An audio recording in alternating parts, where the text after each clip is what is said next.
I'm glad to contribute to this debate and to, I suppose, focus a little bit more at this point on what would be the best way forward in terms of public policy, because there certainly is no shortage of diagnosis and analysis of the scale of the problem.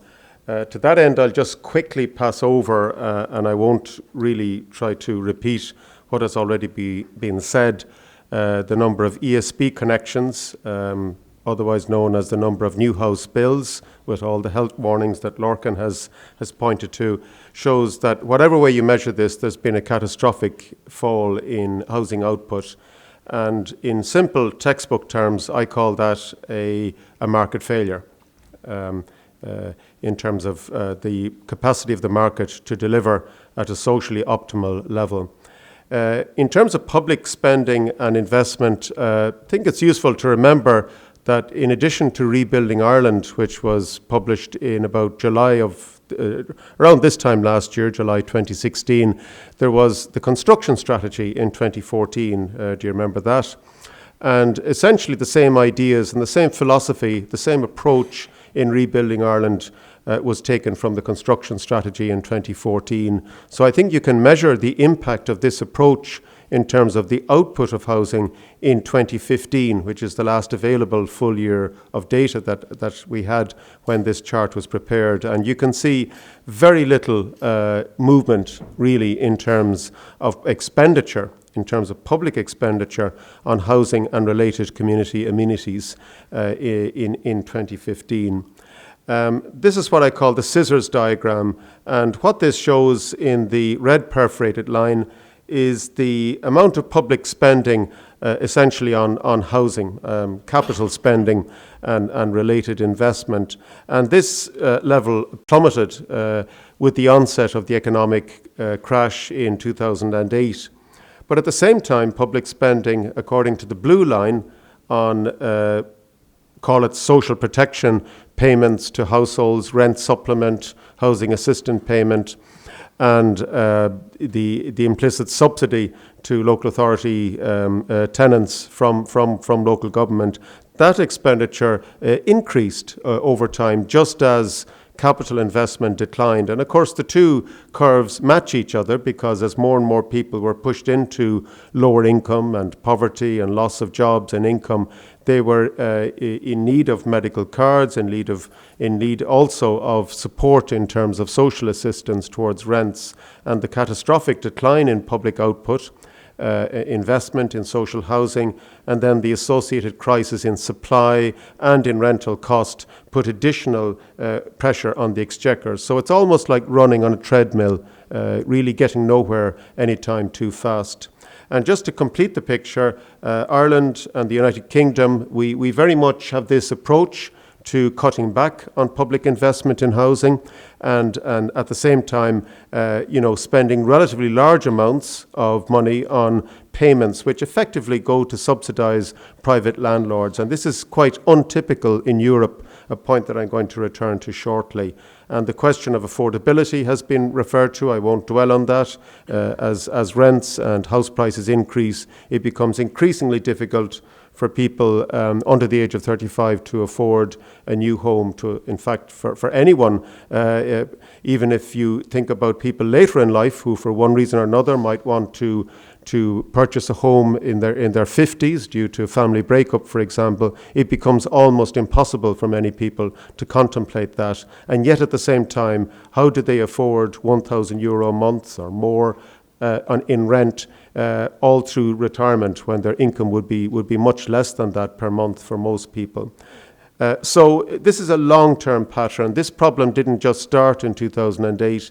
The problem goes back systematically over decades of underinvestment and the hegemony, as I would call it, of ideology, the reverence to the market, the restriction in state investment, particularly, I suppose, from the late 1980s onwards. And many of the problems that we see in terms of underinvestment in community health, in terms of social housing, go back to the late 1980s, in fact. And that was really the seeds of the current crisis being sown. So I'm going to talk about the way forward, possible way forward, and there are many policy solutions here. And one way or another, it does involve the state playing a stronger role in coordinating effort, in taking the lead in certain areas, and also in terms of spending more money. And immediately, of course, this raises questions and problems in terms of the fiscal rules and fiscal space and the fiscal treaty. And the reality is now being recognized by none other than Tom Parlin yesterday, or was it the day before, quoted in the Irish Times saying that the fiscal rules are effectively discriminating or preventing public investment in housing. Well, surprise, surprise. Many of us pointed this out in 2012 during the fiscal treaty, which was the referendum, that is, around the fiscal treaty, that the fiscal rules were problematic and that they would lead to significant challenges and problems in various areas of public spending. And we're beginning to see this now in the case of housing. But it would be simplistic or oversimplistic to just simply blame the entire crisis on fiscal rules. There is a complex interaction of factors, and I just want to mention that because we do need to understand the roots of this crisis in many ways. And it's interesting if you track the history of housing and land ownership and development that there is actually an interlinking of vested interests. Think about how many members of the Parliament of the Oireachtas are landlords, for example. Think about the interaction between the passion to sell the banks, to sell AIB in particular, back into the private sector, having bailed them out with taxpayers' money, and the relationship between that and the overriding importance of house prices rising. These linkages and these interlinkages of vested interest. Think about ownership of land. I've often made the point that the late Archbishop McQuaid and Eamon de Valera of blessed memory would be scandalised at the way that the Irish Constitution was being used and interpreted in the courts, so it is claimed, to defend the exercise of private property over all concepts of the common good. And I had a discussion with some policy officials recently about the vacant site levy that the government is committed to introducing on a delayed basis and on a somewhat partial basis from the beginning of 2019. Why, I asked, why could it not be done sooner? And they said, we can't tell you because that's privileged legal advice. And I wondered really, who has challenged this? Can the courts actually be a testing ground for this matter? Do we need a referendum? Who said that anything more than 3% vacant site levy would be unconstitutional? As an economist, I'm not aware that 3% is sacrosanct. Does it conform to some long-term rate of return on treasury bonds over the last 200 years? I've no idea. I haven't seen the advice, nor indeed has the issue been properly ventilated in the public. What I do know is that land prices, on average, nationally, increased by 15% in the 12 months ending March of this year, according to the Society of Chartered Surveyors. And if you feed that into the average house price, let's say of somewhere between 250 and 300,000 for a 3-bedroom semi-detached house, a 15% land increase triggers a 3 percentage point increase in the average price of housing. So immediately there is an obvious problem in relation to the interaction between the price of land and the price of housing. Does anyone know about this? Does anyone care? There are no official statistics on land prices. You can get official statistics on agricultural land prices, very interesting, but nothing on development land. Quite extraordinary, but just shows the lack of public attention in the policy system to land prices. And indeed, of course, I've mentioned that interconnection between vested interest in land ownership, in high finance, and in the political system and the policy world that we are dealing with, that there are very powerful economic interests here hiding behind arguments about fiscal rules, about the Constitution, about how much we can afford and how much we can do, etc. So I've set the context maybe for what we've called in the Nevin Economic Research Institute the European cost rental model. Sounds good, doesn't it? European cost rental model. Now this is actually and of course, no one is going to tell this, surely. This is all Chatham House rules, isn't it, Chair? This is actually nothing other than the NESC report from 2014. You can take it from me. We just took the NESC report on housing in 2014 and we called it the European Cost Rental Model with bells and whistles. Okay, we did a bit of work, we did a bit of number crunching, and we talked to quite a number of people, including Lorcan and Rory Hearn and many other experts in the whole housing area. But essentially, we talked about moving towards a model whereby a public enterprise company, which we called the Housing Company of Ireland, or some such words, would actually undertake the building of houses. Scandalous idea, semi-state enterprises. This is directly out of the socialist textbook of Sean Lemass and Eamon de Valera and all those radical people in the 1950s. And that these houses, these new units, which would be built to high standards, ecologically sustainable, with proper installation and ratings and inspections, that this quality accommodation would be rented out at below market cost, but at full economic cost, so that it would cover the economic cost of building and delivering these new housing units. The idea behind this essentially is that it would pay for itself out of full economic rents. Now immediately you might say, hold on, what about people who can't afford full economic cost rental? Good point, good question. The answer to that is twofold. This model would not be this model would not be, I repeat, would not be a social housing model. It would interact with local authorities to provide social housing and accommodation for some people, but it would be very much a unitary model of mixed income households renting at full economic cost. And in cases where some households would not be able to afford full economic cost, there would be a payment, perhaps in the form of an enhanced housing assistance payment, to enable those households to afford the full rent. So perhaps out of 10,000 new units each year, it wouldn't be possible immediately, but over 2 or 3 years, that a certain proportion of them would be leased to local authorities for social housing purposes.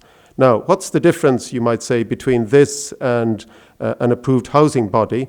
Well, the approved housing bodies, the housing associations, are good. They're very effective in what they do, but their scale of operation, their capacity to deliver a national program of housing output is nowhere on the level envisaged here, or indeed on the level required. And that brings us to a fundamental point. Do policymakers understand the scale of the challenge and the matching level of investment required? And clearly the answer is no, because to just stand still, to just meet existing demographic pressure and demand, growth in population, but also, changing age composition of the population, you would need to build at least 25,000 new units each year. You would need to increase the housing stock by 25,000 new habitable units a year. You probably would need to build something more like 30 or 35,000 new houses in order to take into account houses coming out of the housing stock that Lorcan mentioned.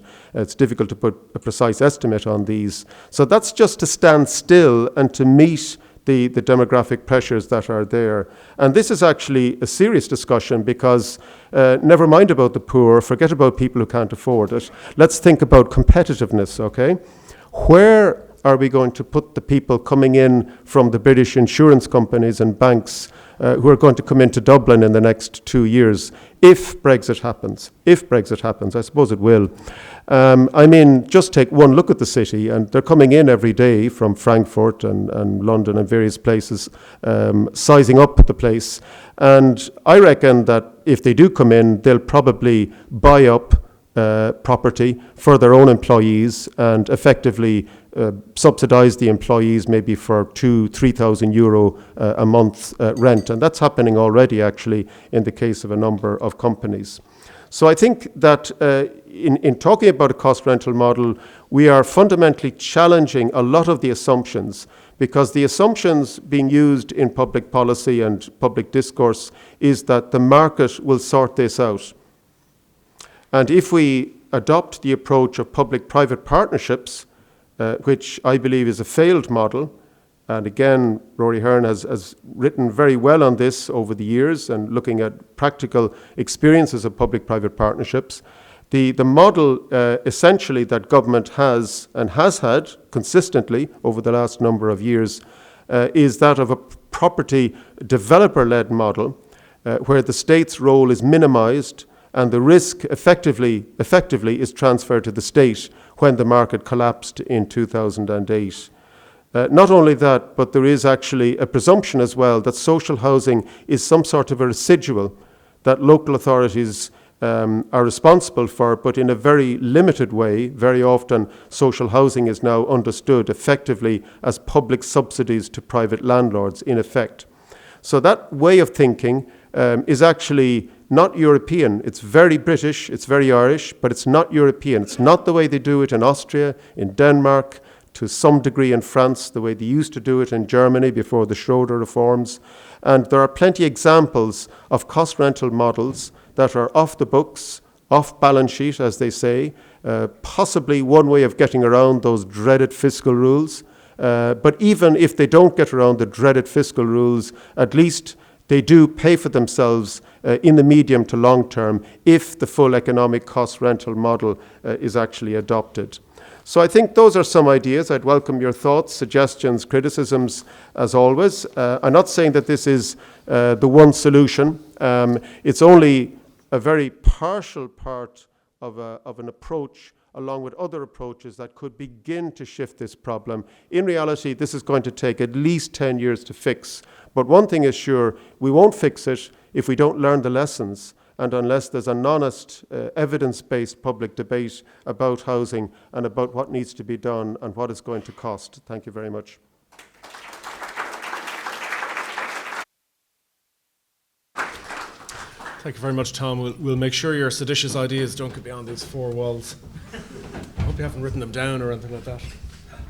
Thanks very much for a real proposal for a viable financial model for housing for the future. After those three excellent talks, I think we'll go straight to the floor. I think we certainly have a few minutes for Q&A. I'll maybe take one, two, or three together. There's a roving mic about to come up, so I'll go to the gentleman on the right in the front and yourself. And if you can just state your name and if you're associated with an organisation. Afternoon, my name is Doy Downing with Dublin City Council. I have one or two comments and then a question or two.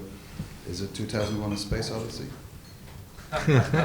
Close but no cigar. Thank you. Okay. Just wanted to know that. By the way, on black hole theory, by the way, it may yet be a portal to another part of the universe, which is slightly different. Moving on. Well, first of all, I want to commend once again Dr. Healy for bringing attention to the requirements, which is institutional as much as it is financial, to move towards a very different form of housing provision in Ireland and to commend the work of NERI in advancing this and so forth. But my question to him is that if we imagine that scenario where we have a municipal housing company or a housing company of some form, state or whatever it was, preferably semi-state, delivering an affordable rental or a unit or cost rental, how do we prevent its commodification? How do we stop it being financialised away? And then the one question I do have that it's just a bit confusing, maybe it's just in the communication of it, Lachlan. At one point in your discussion of affordability, you said local authorities are pushing up rents and prices, as are investors. So perhaps you could just give me a little bit more on that one. Yeah. Thanks. Great. Second question.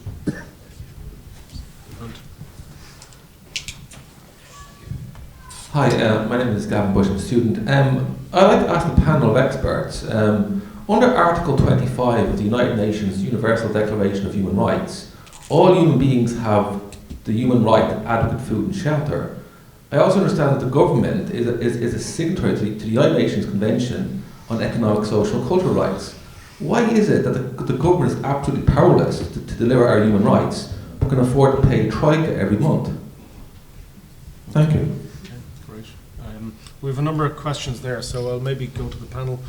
Tom first. Okay, good question there about the risk of commodification in terms of public housing, whether it's delivered through municipal associations or a semi-state company, as I had suggested there a moment ago. There's a difficult answer to this, but I'm going to give it. And I gave it at another meeting, and I was nearly lynched, but here goes. I think that the right to buy should be terminated. So I've thought about this, and I've struggled with my conscience, and I know it's easy for me to say that, but the way I look at this is that if you allow the right to buy, as is in Britain over some decades, and this kind of goes back actually to the 1930s in Ireland in a limited way, and it was extended, it began to extend from the 1960s onwards. It just decimated public housing stock, and it led to all sorts of, commodification, to use that word. Now that's a hard line to take, but I think, by the way, I'm not suggesting that the right to buy should be terminated in the local authorities. I hasten to add. What I'm suggesting is that in this suggested model, that it should be kept integral and whole and in the public domain, and people can come into it if they wish. And by the way, there's nothing wrong with renting. It's not a sin to rent for the rest of your life. There's this belief in Ireland that you have to own a home, or else you're just a local authority rent. I mean, there's this kind of very snobbish view. There's nothing wrong with long-term renting. If you're young, if you're old, if you're a migrant, it gives you security, it gives you affordability, and it could actually have many benefits in terms of associated public services. So that's a hard answer to a question, and politicians at central government level, at local level, don't want to hear about this. They'll say, there are no votes on that, you'd be crazy, you'd be thrown out. Well, you asked the question, and I tried to give you an honest answer. Yeah, the questions from Dahi there. The last time I looked, what I'm referring to there is local authorities taking units, renting units in the private rental sector, and offering rents that breach the 4% rent pressure zone limit threshold, and also buying properties for above the rate that they could purchase them in an area. So paying 180,000 instead of 160,000 in order to get their hands on the property. And I think that's a measure of desperation, obviously, because councils are desperate to get their hands on property and get units for people to rent because they don't have any themselves, or they have very limited numbers themselves. So that's where I was going with the Dublin City Council. And the last time I looked at the numbers, which was like the other day, in 88% of cases, Dublin City Council, I think, breached the HAP upper threshold when they were getting new tenancies. So that has to drive up rents around the place. And investors, of course, come in secondary to, you have a natural demand for housing, which is us looking for houses together amongst ourselves to live in. And then after that come the investors. And the investors typically don't have the debt issues that we do. And the investors will come in and they'll probably have more cash, and typically, particularly within certain price brackets, have an ability to outbid your average punter who has to go to KBC or Ulster Bank or whatever to get a mortgage. And then they drive up the cost of housing. 14% of all new houses last year were bought by investors. I myself bought a house last year. I was looking around at apartments in certain price brackets, and every time I saw the couple in the 10D Mercedes pull up in their early 50s, I walked away because they had cash and I didn't. And essentially that's what I was doing. That's the way the market works. But they also then drive up prices. Gary, is it? From Gavin, Gary. Gavin, sorry. I just got a big G here because I was trying to listen to what you were saying there. So Gavin's question about the charter. We have signed up to many charters. We have. And the ones that have... So what we have now is the Economic Social Rights one from 1988. That only guarantees adequate housing. A hub is adequate housing, so apparently is a hotel. So there is no guarantee, there's no obligation on the state to provide a house. Now, a constitutional right to housing would not guarantee you a right to a house. It would only guarantee that policies can't be put in place that would maybe mitigate against your opportunity to get a house and put a floor on certain policies. Now, we've signed up to a lot of charters. Any of the charters that do have an obligatory right to housing, we have opted out of those particular sections. The UN have criticised us regularly. I think last year was the most recent report for opting out of those and for not partaking or not opting in to the clauses within our various charters that would oblige us to provide our right to housing. So we've avoided our obligations, predictably enough, to be honest with you. That's what I would expect. We've avoided our obligations, so all we have to do is provide adequate housing, which adequate is very subjective. very much. Gentleman near the front and the lady about halfway down. Hugh Brennan, O'Coolan Co-Housing Alliance again. Just very quickly, Lord mentioned that cohort that are earning more than is the requirement for social housing, and then up to a certain limit. We were a bit more generous in that. We actually went up to 80,000, and through figures that we got from the Nevin Institute, we were able to calculate that they represented 40% of the house buying public, if you like. And in 2015, 7% of the sales went to that cohort, okay? So they're the people that are coming to us to buy our homes at the moment. And then just to Jean-Marc for a second, I spoke to a lady yesterday who was renting in Lucan. She's paying 540 euros for one room, okay? Now, in Lucan. She told me she was lucky, right? Because she has a double bedroom with an ensuite. And she felt herself to be lucky to be paying that for one house in a room. And I think the total rent for the house is something like 2,400 per month or something like that. So I just find it's a strange kind of attitude that we're almost responsible for this mess ourselves because we feel that we're lucky to be just able to get a place to put our head down and we're prepared to pay almost anything for it. And then if you can come quickly to your question. Oh, sorry. Thank you very much. Yep. Oh, yeah, sorry. Come Just want to say to question, Mr. Healy, just on the AHPs, I agree with you that they don't have the capacity to scale up like you want to, but they certainly should be included in that group because there is spare capacity within that section. And just finally to say that I should say that we couldn't be doing what we're doing in Ballymun without the support of Dublin City Council. They have been supporting us all the way. Okay, I have time for one more, and I said I'd go to yourself halfway down. Thanks. Hi, my name is Sinead Mercy and I'm a researcher with the Green Party. Just before Christmas we introduced a bill that would increase the vacant site levy, also bring it in earlier and ensure better security of tenure in case of economic evictions for investment mortgages. What I'd like to say is that this would all these parts of the bill were actually recommended to us by NGOs. I know also that other parties such as Solidarity and PVP also as well, Soc Dems have all done a huge amount of work, and Sinn Féin, in this area, and yet we seem to be getting nowhere. When this bill came in, we were totally stopped by Fianna Fáil and Barry Cowan. I remember him quite clearly telling us that because of the Attorney General's advice, which is notoriously conservative advice, they would not be implementing the bill. Even the security of tenure was quite widely spoken about by a range of NGOs and a range of social justice organisations as well. The advice I'd like from you is how would you recommend a strategic and systemic approach to tackling the clear vested interests that are there? It's quite clear that legislation, the Dáil, has been stopped, and also organisations working in the area with direct involvement with people on the ground are not being listened to. So I'd like your advice on that. Thank you. Do you want to know? Okay, thank you very much. So now we've been put under pressure to go outside. So what I'm going to ask the panel to do, and there's lots of hands shooting up, so if you have questions maybe we'll take them outside for coffee. I'm going to actually go to the panel in the order that they were talking in and ask them to take those questions and also just to wrap up, and I'm going to give you a minute each. Okay. Just to help Tom out and to answer Sinead's, isn't it? Yeah, Sinead's issue about the vacant site levy. The Attorney General's advice, it's interesting that the Attorney General can't give advice to him, but Barry Cowan knows it. The Attorney General's advice was that if you're going to tax somebody for not doing something, as in using your land profitably, you have to give them an opportunity to do something with it, which is why the site levy was pushed out to 2019. The 3%, now you can take that as with a grain of salt, I think.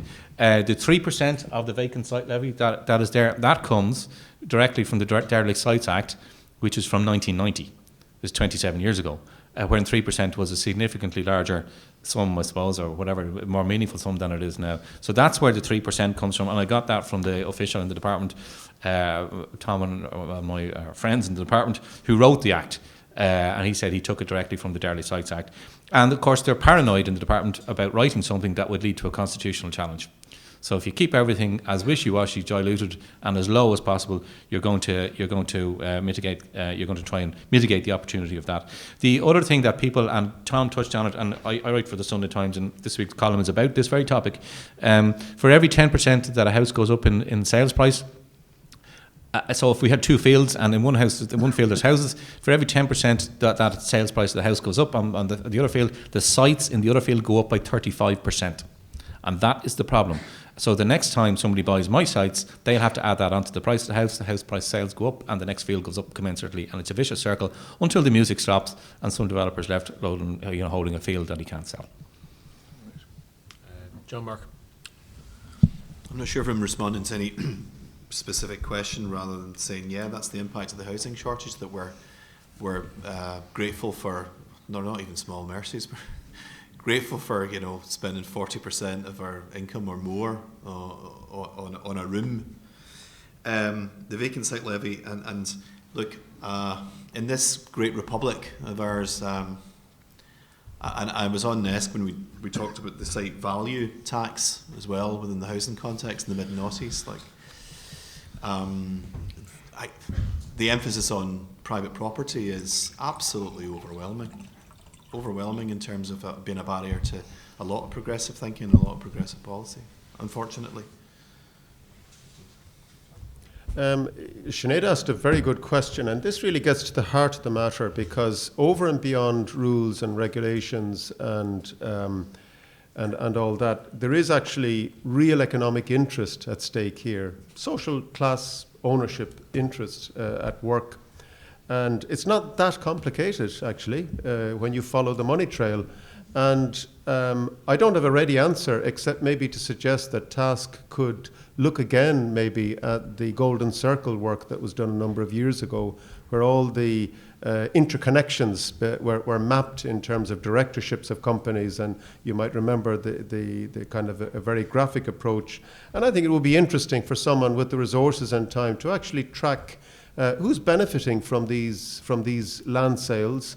Of course, it also gets us into the whole area of the vultures and the wholesale sale of property and land to them, which has been very well documented by Ian Kehoe in the Sunday Business Post and in his RTE documentary. And we haven't seen anything yet, I think, in terms of home repossessions and possible business liquidations as well, once some of these vultures get their hands on the AIB shares. I think actually the biggest single issue right now is the sale of AIB shares. If we could actually hold the line on that, it could make a tremendous difference, and would also offer funding to as seed capital for a new housing company. But I'm afraid the political kudos are stacked against that, it seems to me, at this time. Thanks, Tom. The Golden Circle report had an impact as well, because it prompted the government to bring in the State Board public appointment process. So I think a report like that could actually have huge potential. I'm sorry that we can't get to everyone, and it's great that there's such debate prompted by such excellent talks. We're asked to go outside for coffee, and there's 2 other rooms that come in here, but I'm sure you'll join me in thanking our 3 speakers for their excellent contributions.